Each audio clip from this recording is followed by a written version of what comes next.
अकबर का साला हमेशा से ही बीरबल की जगह लेना चाहता था। अकबर जानते थे कि बीरबल की जगह ले सके ऐसा बुद्धिमान इस संसार में कोई नहीं है। फिर भी जोरू के भाई को वह सीधी ना नहीं बोल सकते थे। ऐसा करके वह अपनी लाडली बेगम की बेरुखी मोल नहीं लेना चाहते थे। इसलिए उन्होंने अपने साले साहब को एक कोयले से भरी बोरी दे दी और कहा, और इसे हमारे राज्य के सबसे मक्कार और लालची सेठ दमड़ीलाल को बेचकर दिखाओ। अगर तुम ये काम कर गए तो तुम्हें बीरबल की जगह वजीर बना दूंगा। अकबर की इस अजीब शर्त को सुनकर उनका साला अचंभे में पड़ गया।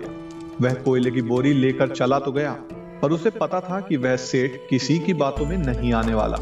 ऊपर से वह उल्टा उसे ही चूना लगा देगा। हुआ भी यही। सेठ दमड़ीलाल ने कोयले की बोरी के बदले एक ढेला भी देने से इनकार कर दिया। साला अपना समूह लेकर महल वापस लौट आया और अपनी हार स्वीकार कर ली। अब अकबर ने वही काम बीरबल को करने को कहा। बीरबल कुछ सोचे और फिर बोले, सेठ दमड़ीलाल जैसे मक्कार और लालची सेठ को ये कोयले की बोरी क्या मैं सिर्फ कोयले का एक टुकड़ा ही 10,000 रुपए में बेचाऊंगा। यह बोलकर वह तुरंत वहां से रवाना हो गए। सबसे पहले बीरबल ने एक दर्जी के पास जाकर एक मखमली कुर्ता सिलवाया, हीरे मोती वाली मालाएं गले में डाली, महंगी जूती पहनी और कोयले को बारीक सुरमे जैसा पिसवा लिया। फिर उसने पिसे कोयले को एक सुरमे की छोटी चमकदार डिब्बी में भर लिया। इसके बाद बीरबल ने अपना भेष बदल लिया और एक मेहमान घर में रुककर इश्तेहार दे दिया कि बगदाद से बड़े शेख आए हैं जो करिश्माई सुरमा बेचते हैं, जिसे आंखों में लगाने से मरे हुए पूर्वज दिखते हैं और यदि उन्होंने कहीं कोई धन गाड़ा है तो उसका पता बताते हैं। यह बात शहर में आग की तरह फैल गई। सेठ दमड़ीलाल को भी यह बात पता चली।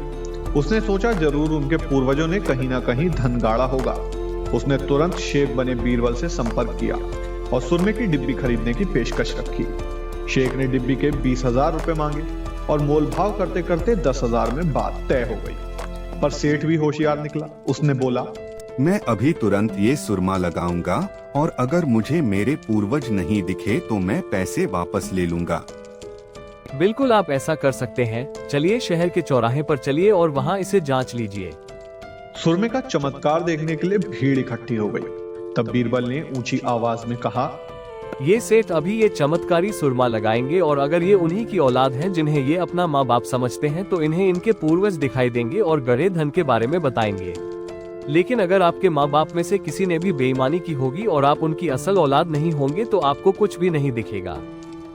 और ऐसा कहते ही बीरबल ने सेठ की आंखों में सुरमा लगा दिया। फिर क्या था, सिर खुजाते हुए सेठ ने आंखें खोली। अब दिखना तो कुछ था नहीं, पर सेठ करे भी तो क्या करे। अपनी इज्जत बचाने के लिए सेठ ने 10,000 बीरबल के हाथ में थमा दिए और मुंह फुलाते हुए आगे बढ़ गए। बीरबल फौरन अकबर के पास पहुंचे और रुपए पाते हुए सारी कहानी सुना दी।